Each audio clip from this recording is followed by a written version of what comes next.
My phone screamed at 3:07 a.m. I hadn't heard my sister's voice in weeks, but there she was sobbing so hard I could barely understand her.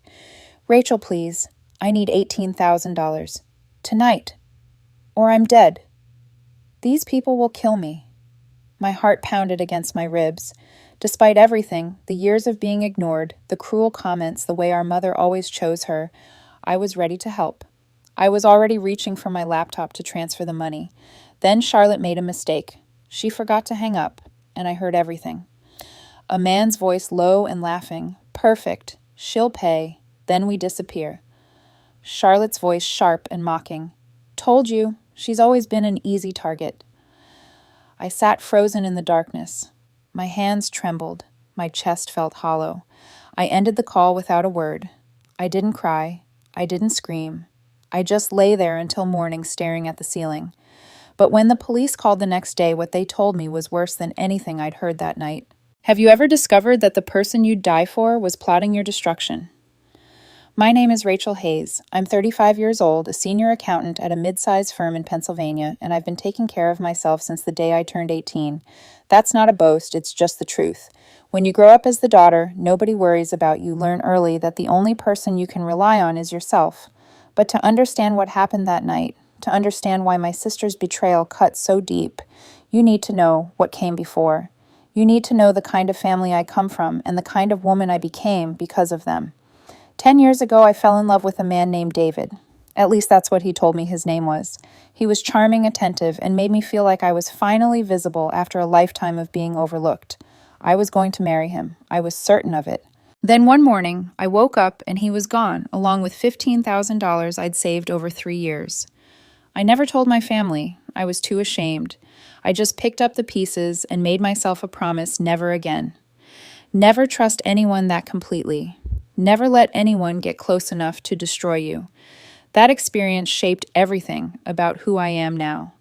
I became someone who tracks every dollar, questions every signature, documents every detail. It's why I chose accounting control over chaos. It's why I live alone in a small apartment with no roommates, no boyfriend, no one who could take what I've built. Some people might call that lonely. I call it safe. A few years back, I received a strange letter from a bank I'd never used asking about a credit account I'd never opened. I called them immediately. They told me it was resolved and not to worry. I let it go, but I kept that letter in a folder just in case. Old habits. My sister Charlotte is 4 years younger than me. She's 31 unemployed and has lived off our parents' money for as long as I can remember. Our mother has always protected Charlotte with a fierceness I never understood.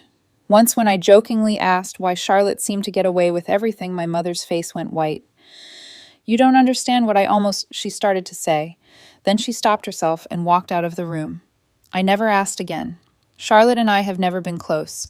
Behind her sweet smile, I've always sensed something bitter, a resentment she never explained. She has everything our parents can give her, yet she looks at my modest apartment, my stable job, my quiet independence like I've stolen something from her. This past Thanksgiving, the tension was worse than ever. Charlotte spent half the dinner on her phone, then stepped outside to take a call. Through the door, I heard her arguing with someone, a man's voice I couldn't quite place. Something about a deadline. Something about how she doesn't suspect anything. When she came back inside, her face was flushed. I asked if she was okay. Her answer was ice cold. "Mind your own business. Not everything is about you." Our mother watched the whole exchange with anxious eyes. Our father said nothing. He never does. Later, while I was helping clean up, I saw my mother shoving an old cardboard box into the hall closet. "Just old junk," she said quickly, stepping in front of it.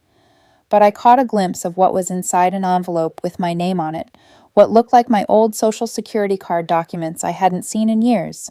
I didn't push. I never do. But I filed it away in my mind, just like the credit letter, just like every small thing that never quite added up. 3 weeks later, my phone rang at 3:07 a.m., and everything I thought I knew about my family, about my sister, about myself, was about to be ripped apart. The call came at 3:07 in the morning. I know the exact time because I stared at my phone for 3 full seconds before answering, watching the numbers glow in the darkness of my bedroom. Charlotte's name on the screen. My sister, who hadn't called me in weeks, suddenly desperate to reach me in the middle of the night. I answered, and the sound of her sobbing hit me like a wave. She could barely get the words out between gasps. Rachel, please, you have to help me. I owe people money. Dangerous people. $18,000. If I don't pay them by tomorrow morning, they're going to kill me. I'm not exaggerating. They said they would hurt me. Please, Rachel. Mom and Dad don't have it. You're the only one who can help. You're the only one. My heart was pounding so hard I could hear it in my ears. Despite everything, despite the years of being treated like I didn't matter, despite the cruel comments and the favoritism, and the way she looked at me like I was beneath her, my protective instincts kicked in. She was still my little sister. She was still family. I was already thinking about how quickly I could transfer money, which accounts I could pull from, whether my savings would cover it. Okay, I said, my voice shaking.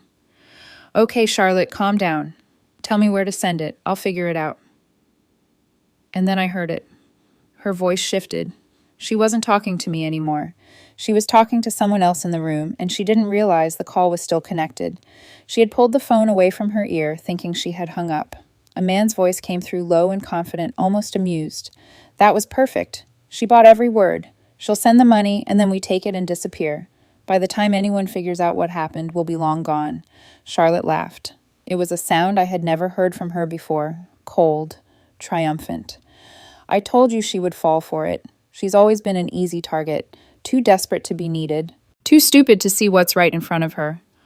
The man laughed too, and something about his voice, something about the way he spoke felt familiar. A certain smoothness, a certain rhythm. But my mind was racing too fast to place it. I didn't scream, I didn't cry, I didn't confront her. Instead, something inside me went very still and very cold. My accountant's brain took over.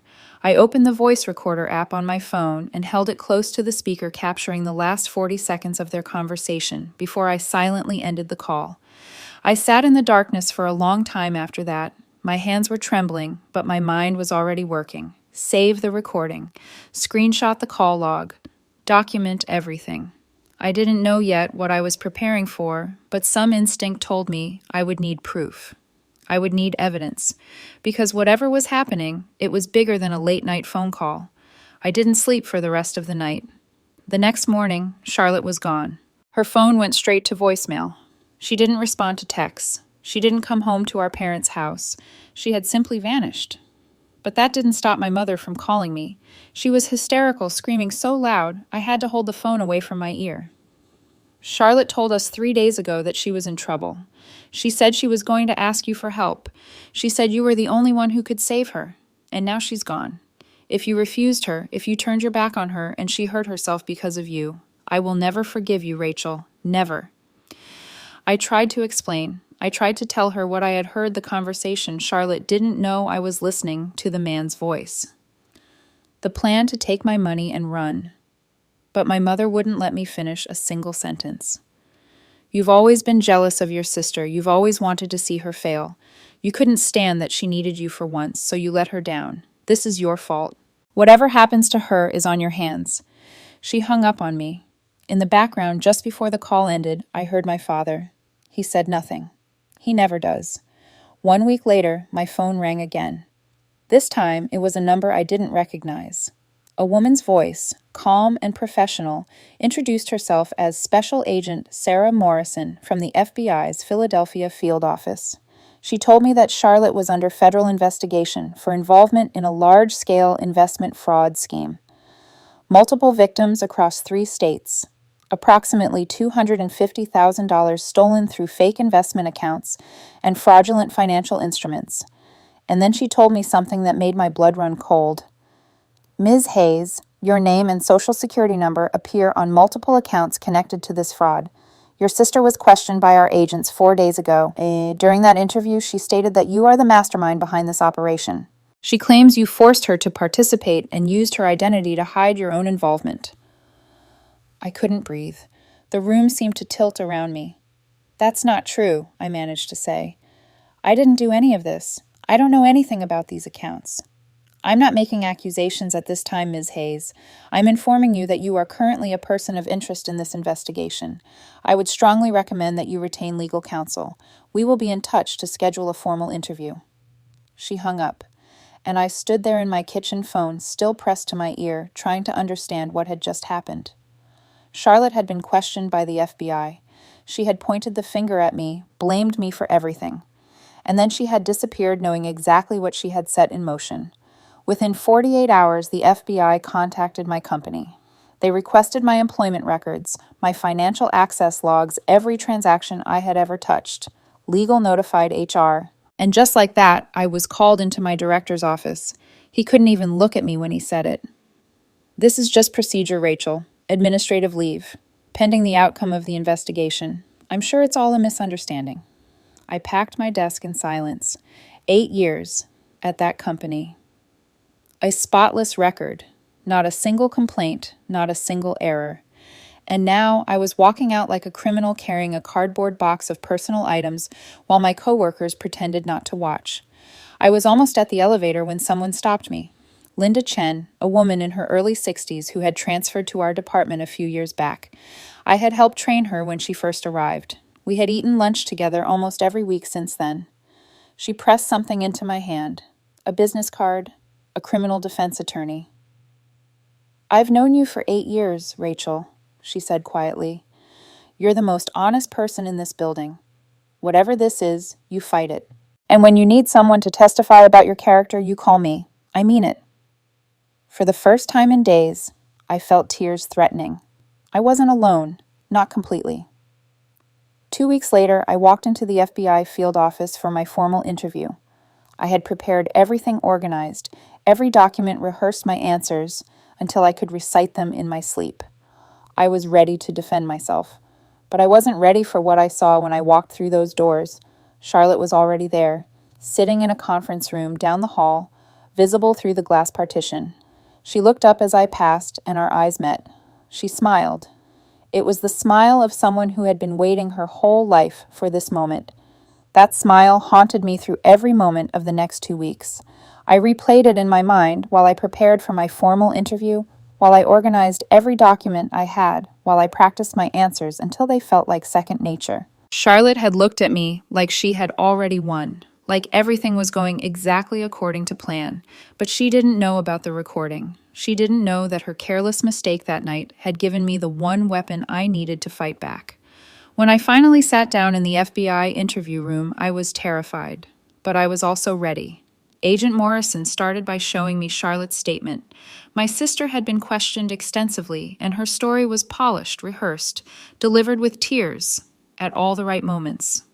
According to Charlotte, I had always been the controlling one in the family, the smart one, the one who handled finances and made decisions. She claimed I had approached her 2 years ago with an investment opportunity. She said I told her I needed her name on some accounts for tax purposes. She said she didn't understand what she was signing, but she trusted me because I was her big sister. Then came the part that made my stomach turn. Charlotte claimed that when she realized what was happening, she tried to stop it. But I threatened her. I told her that if she said anything to anyone, I would make sure she went to prison instead of me. She said she had been living in fear ever since, too scared to speak up, too scared to go to the authorities.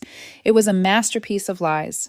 Every word designed to make her look like the innocent victim and me like the villain. Agent Morrison spread documents across the table. Bank accounts opened in my name that I had never seen before. Signatures that looked eerily similar to mine. Loan applications that listed my employer, my salary, my address. Investment accounts promising 15% returns to victims who would never see their money again. The paper trail was devastating. "These signatures," Morrison said, tapping the papers. "They match samples we have of your handwriting." I stared at them, my heart sinking. "I've never seen these accounts. I didn't sign any of this. I swear to you." Morrison's expression gave nothing away. Then she slid a photograph across the table. "Do you recognize this man? He's been identified as your sister's boyfriend and the likely orchestrator of this scheme. Real name, Mark Lawson. Prior fraud convictions in Arizona and Nevada." I looked at the photo, and the room tilted around me. It was him. 10 years older now. A few more lines around his eyes, a little gray at his temples, but the same easy smile, the same warm, calculating gaze that had once made me feel like I was the center of his universe. The same face I had loved with everything I had right before he vanished with my savings and my ability to trust. Ms. Hayes. "Are you all right?" My voice came out as a whisper. "He didn't just target my sister, he targeted me first, 10 years ago. He stole $15,000 from me." Morrison's eyebrows rose. She made a note on her pad. "You're saying you have a prior history with this individual. I was going to marry him." My hands were shaking now, and I couldn't make them stop. "His name wasn't Mark then. He called himself David. He made me believe he loved me. And then one day he was just gone, along with everything I had saved. I never reported it. I was too ashamed. I thought I would never see him again." The room went silent. Morrison studied me for a long moment. Then she said, "This changes the profile of this case significantly. We need you to tell us everything you remember about him."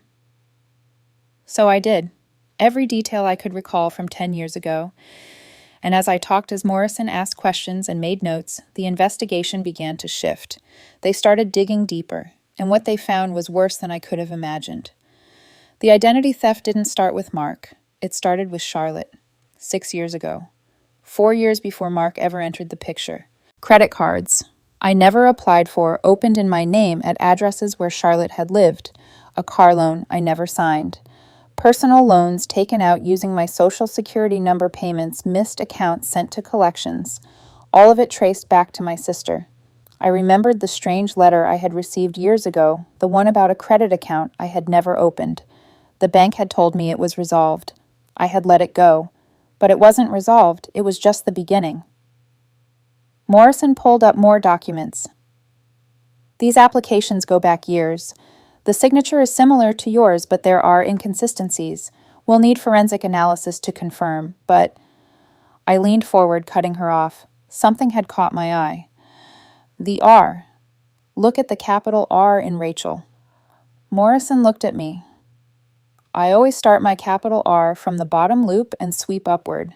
It's a habit I've had since I was a child. These signatures start from the top and curve down. And the spacing between my first and last name, I leave a consistent gap, exactly the width of 2 letters. I've done it that way my whole life. These signatures are crowded together. There's almost no space at all." Morrison studied the documents, then studied me. "You have a good eye. I'm an accountant. Details are my job. Noticing what doesn't match is what I do every single day." She made another note. "We'll have a forensic document examiner confirm your observations. But this supports what's becoming clear. You're not the perpetrator here, Ms. Hayes. You're the primary victim." I felt something shift inside me. For weeks I had been drowning, accused, blamed, suspended from my job, abandoned by my family. But now finally someone was listening. Someone was seeing the truth. I took a breath. Then I placed my phone on the table. "I have something else, a recording. From the night Charlotte called me asking for money." I played the audio. The room listened in complete silence, Charlotte's voice cold and mocking. "She's always been an easy target, too desperate to be needed." Mark's voice confident and cruel. "We take the money and disappear." When it ended, Morrison looked at me with something that might have been respect. "Pennsylvania is a 2-party consent state for recordings." "I know. I've already consulted with an attorney." I kept my voice steady. "I didn't record an active conversation. Charlotte failed to disconnect the call. I recorded what was audible from my own phone after the call had effectively ended on her side. My lawyer says it's admissible as supporting evidence, and it corroborates everything else." Morrison almost smiled. "You came prepared." I've spent 10 years learning to protect myself. After what Mark did to me the first time, I swore I would never be that vulnerable again. I didn't know what I was preparing for, but I was preparing for something. And after the interview, I sat in my car for a long time. My hands were still trembling, but something inside me had changed. I wasn't just a victim anymore. I was fighting back. I picked up my phone and called my father. He answered on the second ring, his voice cautious. "Rachel." "Dad, I need your help. I need to prove I'm innocent, and I need you to finally tell me the truth." I didn't give him time to interrupt. That box Mom hid at Thanksgiving, I know you know what's in it. I know you've been silent about Charlotte for years. I need you to stop being silent now. There was a long pause. I could hear him breathing. When he finally spoke, his voice was heavy with exhaustion and something that sounded like guilt. Come to the house tomorrow. Come alone. It's time you knew everything. The next morning, my father was sitting on the front porch with the cardboard box in his lap. His eyes were red. He looked like he hadn't slept at all. Your mother doesn't know I'm showing you this, he said quietly. She'll never forgive me for it, but you deserve the truth. He opened the box, and what I saw inside changed everything I thought I knew about my family. Inside that box was my entire identity. My original birth certificate creased and yellowed with age. My social security card, the one I had assumed was lost years ago when I moved apartments. Documents I thought had simply disappeared in the chaos of life. But they hadn't disappeared. They had been taken. And beneath those documents, stacked in neat piles held together with rubber bands, were dozens of letters, all written in Charlotte's handwriting, all spanning years. My father didn't want to show me this at the house. He was too afraid my mother would see. So we sat in his truck parked at a gas station a mile away, and I read through letter after letter while my hands trembled and my world fell apart piece by piece. Letters to aunts and uncles. Letters to cousins I barely knew. Letters to family friends who had known us since we were children. Every single one asking for money. Every single one telling a different lie. Charlotte claimed she had a medical emergency and needed $3,000 for surgery. Charlotte claimed she was escaping an abusive boyfriend and needed money for a security deposit on a new apartment. Charlotte claimed her wallet had been stolen and she needed cash to get through the week. Charlotte claimed she had a job opportunity but needed to pay for training up front. Some of the letters had handwritten notes attached, responses from relatives who had sent money confused and concerned, asking my parents if Charlotte was okay, asking why she needed so much help, asking if something was wrong. I started collecting these 5 years ago, my father said. His voice was hollow, empty of everything except exhaustion. Your Aunt May called me one day asking why Charlotte needed $3,000 for a surgery she never had. She had sent the money weeks earlier. Charlotte had cashed the check and never mentioned it again. That's when I realized this wasn't a one-time thing. It was a pattern. It had been going on for years. I flipped through the letters, my stomach churning. You knew. All this time you knew what she was doing. I knew she was troubled. I knew she was lying to people. He stared out the windshield at nothing. But your mother can't see it. She won't see it. Every time I tried to bring it up, every time I suggested that Charlotte needed help, real help, she would shut down completely. She would threaten to leave me. She would accuse me of being cruel to a child who needed protection. Charlotte is 31 years old, Dad. She's not a child. To your mother, she'll always be that baby she almost... He stopped himself. His jaw tightened. I turned to look at him. Almost what? What were you going to say? He was quiet for a long time.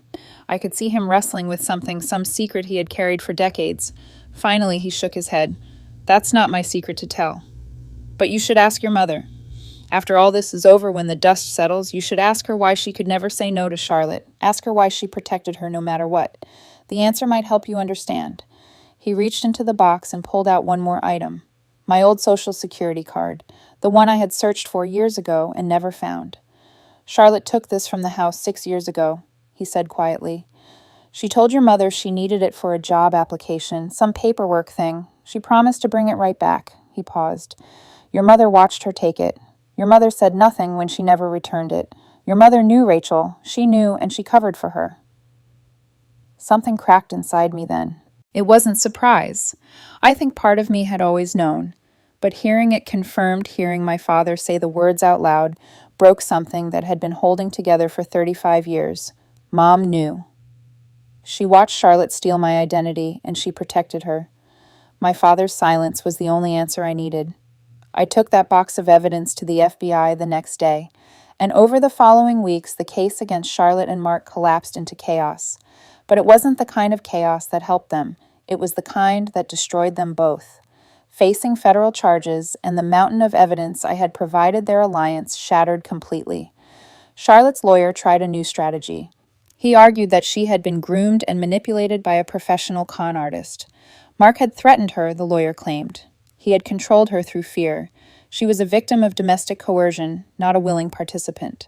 Mark's lawyer fired back with a different story entirely. They had recovered text messages from cloud backups, conversations between Mark and Charlotte spanning months, messages where Charlotte bragged about having access to her sister's identity for years, messages where Charlotte suggested they go bigger, use my clean credit history for investment fraud instead of just credit cards and small loans, messages where Charlotte called me the golden child who deserved to lose everything.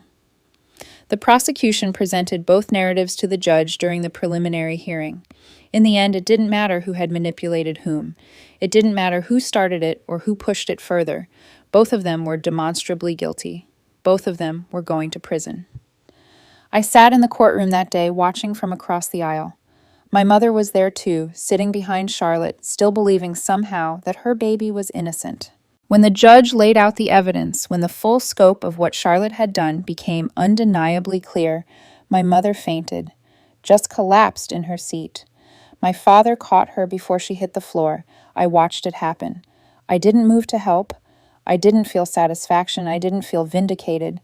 I just felt a strange, cold clarity. Like I was finally seeing my family for exactly what it was. The formal charges came down a few weeks later. Mark Lawson faced 12 federal counts, including wire fraud, aggravated identity theft, bank fraud, and conspiracy. Given his prior convictions in other states, prosecutors recommended 8 to 10 years in federal prison. Charlotte faced 7 counts, including identity theft, wire fraud, conspiracy, and obstruction of justice. That last charge was added specifically because of her attempt to frame me. Prosecutors recommended 4 to 5 years. Agent Morrison called me personally to deliver the news I had been waiting months to hear. You've been officially cleared, Ms. Hayes.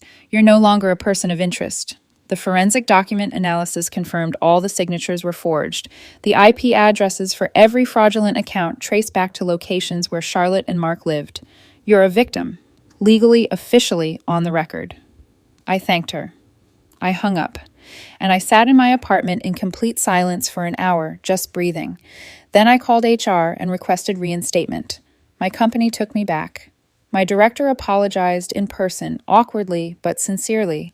He said they should have trusted me. He said they were sorry for how it was handled.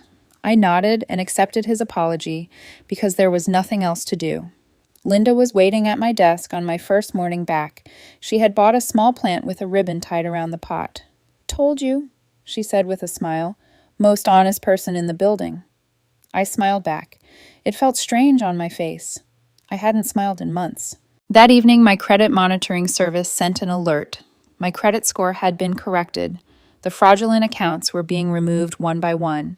7 years of invisible damage slowly being undone. I wasn't celebrating, not yet. The trial was still ahead. Charlotte and Mark hadn't been sentenced, and my family was a wound I didn't know how to heal. My mother still wasn't speaking to me.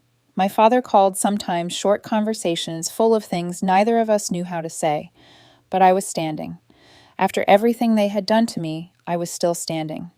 2 weeks before the sentencing hearing, I received a letter in the mail, handwritten. The return address was the Federal Detention Center where Charlotte was being held. I recognized her handwriting immediately. "I need to see you one more time. There's something I have to tell you. Something about Mom, about why I became this way. You deserve to know the whole truth, even if you hate me after. Especially if you hate me after. Please, Rachel. Just once." I read that letter 3 times. I sat with it for 2 days, turning the words over in my mind. Then I requested a visitation appointment. The federal detention facility was cold and gray, everything designed to strip away any sense of comfort or warmth. I sat in the visitation room for 20 minutes waiting, wondering if I had made a mistake by coming. Part of me wanted to leave before Charlotte was even brought in, but I stayed. I needed to hear what she had to say. I needed to understand, even if understanding changed nothing. When they finally brought her in, I barely recognized her. Charlotte looked smaller somehow, older. The confidence that had always sharpened her features, that smug certainty that she was better than everyone else, had crumbled into something hollow and broken. She sat down across from me, and for a long moment, neither of us spoke. I didn't think you'd come, she finally said. I almost didn't. She nodded, her hands folded on the table between us, fingers twisting together nervously. I need to tell you something. Something I've never told anyone, not even Mark. She took a shaky breath. When I was 7 years old, I woke up in the middle of the night. I heard Mom crying in the kitchen. She was on the phone with someone, Grandma, I think. And she was saying things, terrible things. She said she couldn't do it anymore. She said 2 kids was too much. She said she had already signed the papers. Charlotte's voice cracked. She was going to give me away, Rachel. She was going to let strangers take me. I stared at her, trying to process what I was hearing.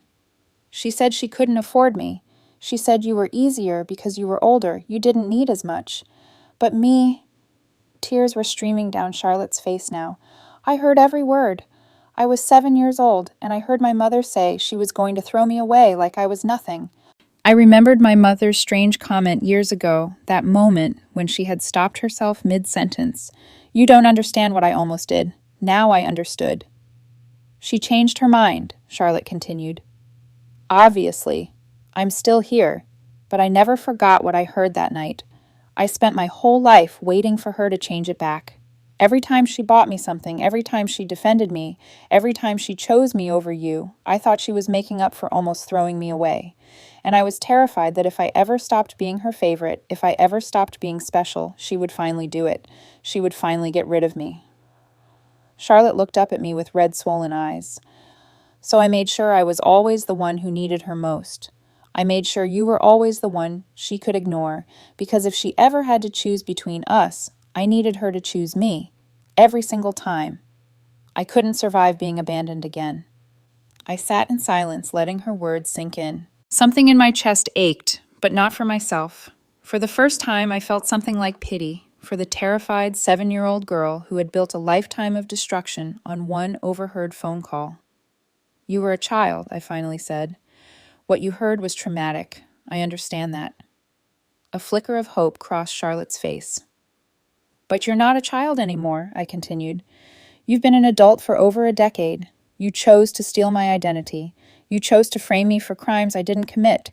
You chose to let me lose my job, my reputation, potentially my freedom, just to save yourself. Those weren't the choices of a scared little girl. Those were the choices of a grown woman who decided her sister's life was worth destroying. I stood up. I hope you find peace someday, Charlotte. I genuinely hope you get the help you need. But I can't give you forgiveness. That's something you have to earn from yourself through years of work and change, not through a single conversation. Charlotte's face crumpled. Rachel, please. Goodbye, Charlotte. I walked out without looking back. 2 weeks after the sentencing, my mother called. Her voice was small and tentative, nothing like the woman who had screamed accusations at me months earlier. She asked if we could meet just the 2 of us. She said she needed to explain. I agreed, but on my terms. A coffee shop. Public. Neutral ground. She looked like she had aged 10 years. She could barely meet my eyes when she sat down across from me. Charlotte told me what she said to you, about what she heard when she was 7. I nodded and waited. It's true. Her hand shook around her coffee cup. 30 years ago, we almost gave her up. Your father had lost his job. We were 3 months behind on rent. We couldn't feed 2 children. I called an adoption agency. I signed the preliminary paperwork. She took a ragged breath. And then the night before the home visit, I went to check on Charlotte in her crib. She was awake looking at me with those big eyes, and I realized I couldn't do it. I tore up the papers. I never spoke of it again. But Charlotte heard you. My mother's face contorted with pain. I didn't know. Not for years. I just thought she needed extra love, extra protection. I spent 30 years trying to make up for something I almost did, and in doing that, I abandoned the daughter I already had. Yes, I said quietly, you did. She flinched at my words. When Charlotte took my documents 6 years ago, you saw her. You knew what she was doing, and you said nothing. Every time I thought about confronting her, I remembered that night. I remembered almost giving her away. I told myself just this once, just let it go, I'll deal with it later. There was no later. No, there wasn't. And you paid for every single one of my choices. I was silent for a long moment, watching my mother cry. Then I spoke. I don't forgive you. I may never forgive you. What happened to Charlotte was terrible, But what you did to me was a choice. You made that choice every day for 30 years. But I'm not cutting you out completely. If you want to be part of my life, it will be different. We start from zero. No more lies.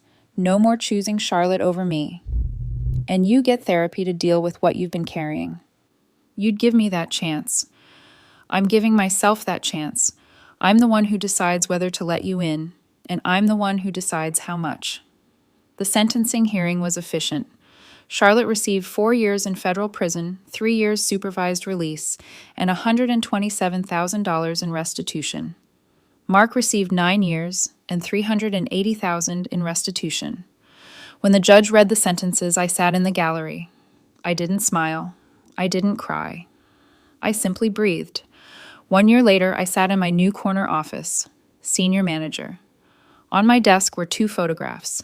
An old family portrait placed face down, and a new photo of me with Linda and colleagues at my promotion dinner, smiling like I meant it. My phone buzzed, a text from my mother asking if she and Dad could visit next weekend. I typed back, "Okay, but just coffee, my place, my terms." Sometimes the bravest thing you can do isn't fighting back. It's walking forward with your boundaries clear and your life finally in your own hands. I had spent 35 years being invisible. I had learned the hard way that the people who were supposed to protect me had failed, but I had also learned something else. I could protect myself, and that was enough. Rachel's story reminds us of something we often forget. The people who are supposed to love us the most can sometimes hurt us the deepest. Family is not just about blood. It is about respect, honesty, and treating each other with dignity.